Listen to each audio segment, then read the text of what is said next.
Et bonjour tout le monde, bienvenue, ça fait longtemps.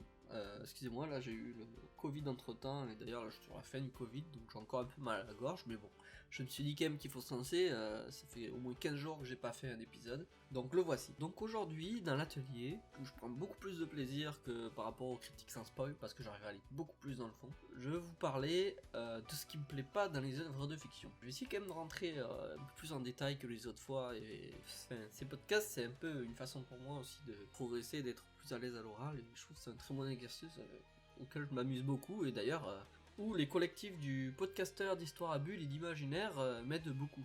Ils me donnent des conseils, ils me font des retours, donc n'hésitez pas à aller sur le Discord, je mettrai un lien dans la description. Sinon, pour revenir à ce qui me plaît pas dans les œuvres de fiction, d'abord je vais parler des œuvres qui utilisent des idées recyclées et d'autres œuvres, mais sans un minimum les travailler, les changer, c'est-à-dire, ouais, en fait les réadapter à leur sauce, parce que oui, bien sûr, toutes les œuvres s'inspire d'autres, hein, on crée pas à partir du rien. Mais il y en a, on voit que c'est bien moins travaillé que d'autres et ça sort carrément d'une œuvre quand toutes les 10 secondes tu dis ah oui mais ça me rappelle quelque chose de notre manga ou de tel film. Ah oui ça me rappelle ça, sauf que en fait c'est pas du tout travaillé, c'est vraiment de manière très très brute.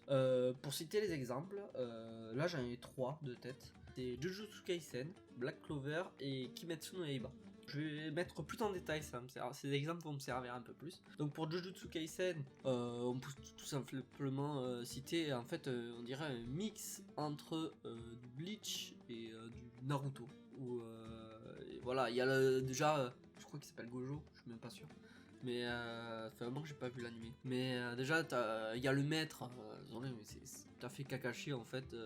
C'est juste qu'au lieu de mettre le masque en bas, ils l'ont mis en haut. Voilà. Enfin, c'est limite. Je crois une fois j'avais vu un montage où, enfin, ils s'imbriquent parfaitement l'un à l'autre. C'est assez drôle à voir. Ou sinon, il y a plein d'exemples où. Le coup, moi je sais plus, un ennemi, je crois, il maîtrise la lave ou je sais pas quoi, il a un volcan sur la tête, il se fait battre, on pense que c'est un méchant de classe S, waouh, mon dieu et tout. Et là, on voit, qu'est-ce qu'on voit au loin? On voit en fait les vrais méchants qui disent lui il était trop faible, c'est nous les vrais méchants. Là, sur le coup, je m'étais un peu face-palme, j'ai fait ouais, non, enfin, ça marchait. Genre, si, quand j'étais au collège, je pense que j'aurais découvert ça en premier animé, j'aurais dit c'est le meilleur animé de l'univers. Mais ces codes-là ont tellement été rabâchés que quand tu vois ça maintenant, en fait, ça fait plus d'effet quoi. Après oui, je dis pas, quelqu'un qui se connaît pas trop en manga, juste Kaisen, ça va être une claque, hein, il doit dire waouh, c'est génial quoi. Après là je critique surtout la saison 1, hein, parce que j'ai vu que la saison 1, j'ai pas lu le manga, donc je pourrais pas citer. Il y a beaucoup de personnes qui disent qu'ils comparent ça à Hunter x Hunter. Et enfin, je sais pas, après c'est peut-être par rapport à la suite, je crois, par rapport à une partie sur Shibuya. Mais ça me fait un peu de mal parce que Hunter x Hunter c'est partie de mon top 3 de mes mangas animés préférés. Et comparé à Jujutsu Kaisen, ça pique un peu. Mais bon, je respecte les choix de chacun. Voilà. L'important c'est de passer un bon moment devant ce qu'on regarde. Voilà. Mais voilà, à mon avis, en termes de scénario et d'originalité, même si Hunter x Hunter se resserre bien sûr des codes d'autres mangas, d'animés et tout, enfin, ils sont retravaillés quoi. Et à leur sauce, que là, non. Alors pour Black Clover, c'est classique, c'est clairement une redite de Fairy Tail, même si Fairy Tail à son tour, voilà. Mais bon, on va pas revenir sur ça serait faire une redite par rapport à Jujutsu Kaisen. Voilà, et puis Kimetsu no Yaiba, voilà, il y a plein de codes qui sont réutilisés, le côté répétitif, surtout dans la première saison, ça se calme après un peu, mais le côté répétitif un peu à la Pokémon, ou à la JoJo partie 3, après, le côté, voilà, avec, je sais plus comment c'est, les 11 sabreurs là, j'ai même oublié leur nom. Alors pourtant j'ai regardé les 2 saisons, le film, après, là, pour Kimetsu no Yaiba, quand même, je préfère légèrement aux 2 autres. Même si, voilà, il y a beaucoup de points que j'aime pas, hein. C'est pas parce qu'il y a plein de points qu'on n'aime pas dans l'anime que, voilà, on peut pas le regarder. Mais, voilà, en fait, il y a plein de points. Le personnage, j'ai l'impression qui décrit trop ce qu'il fait, en sachant qu'on sait déjà ce qu'il va faire sans qu'il le décrive, du coup des fois ça fait un peu redite. Mais bon, ça c'est plus je pense une question de réalisation qu'autre chose. Maintenant je vais passer quand même au point numéro 2 parce que je vais éviter de passer quand même 4 heures sur chaque point.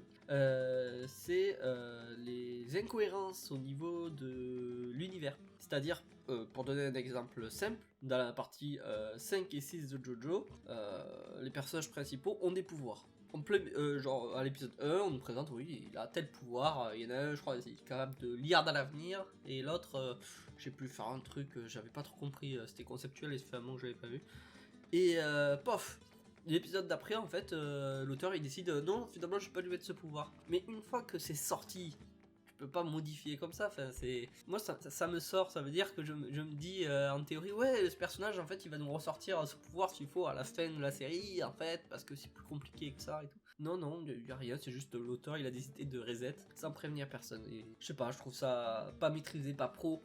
Et c'est dommage, parce que à la fin, c'est des œuvres que j'apprécie, quoi. Enfin, voilà. Et pour donner un autre exemple, une œuvre que j'aime bien quand même, mais surtout, j'aimais surtout Naruto, Shippuden, mais je continue de suivre Boruto parce que, ben voilà, je suis un fanboy de Naruto, donc forcément je le suis. Il y a des trucs bons dans Boruto, hein, mais ce que j'aime pas, c'est, on me semble que l'auteur, en fait, a oublié d'incorporer l'univers de Naruto correctement par rapport à Boruto.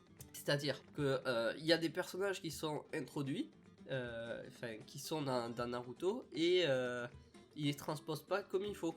Par exemple, pour citer, dans un des derniers arcs, attention, je vais spoiler, sauter 1 minute ou 2 au cas où.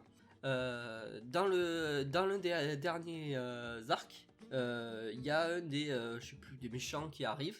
Et du coup, il y a tous les Jonin du coup de Naruto, avec Shoji, Rock Lee, Tenten, voilà, qui attaquent tous en même temps le méchant.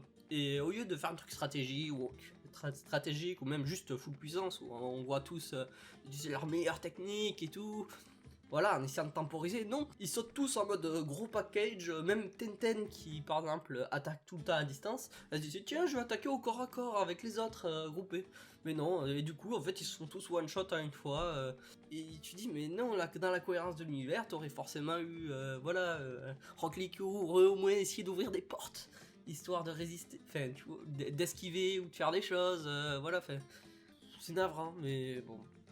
On n'y peut rien, c'est pas nous l'auteur, il fait ce qu'il veut de son œuvre à la fin, c'est lui le seul propriétaire. Mais je trouve que ça sort de l'œuvre et c'est dommage.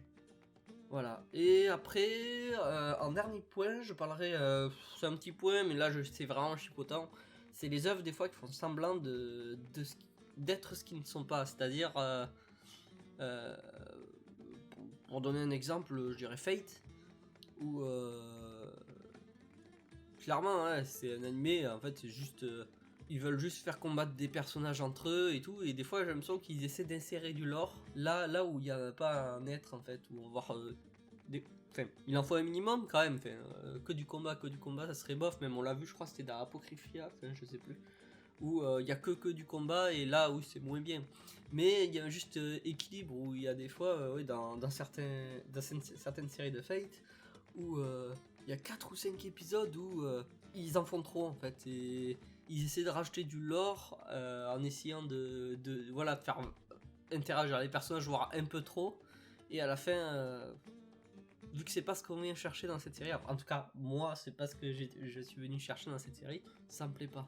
Un peu à petite dose, mais oui forcément on veut connaître les personnages, mais il y a des moments où c'est un peu trop. Voilà, après j'ai pas grand chose à dire de plus. Malgré tout ce que je dis, ça m'empêche pas de temps en temps de me dire allez tiens je vais me regarder un épisode de Kimetsu ou vite fait Jujutsu Kaisen. Mais voilà, il y a mieux, pour moi il y a mieux à regarder quoi. Voilà, bon j'espère que l'épisode vous aura plu, n'hésitez pas à faire des retours dessus pour m'améliorer. Voilà. J'essaierai de vous sortir cet épisode le plus vite possible. Je vais faire le montage directement en enchaînant. Je vous souhaite une bonne journée et je pense que le prochain épisode, ça sera un épisode spécial de l'atelier. Je vais essayer d'innover. Je vais essayer de le sortir. Il va prendre peut-être un peu plus de temps vu qu'il va être un peu plus long et va demander plus de préparation. Au revoir.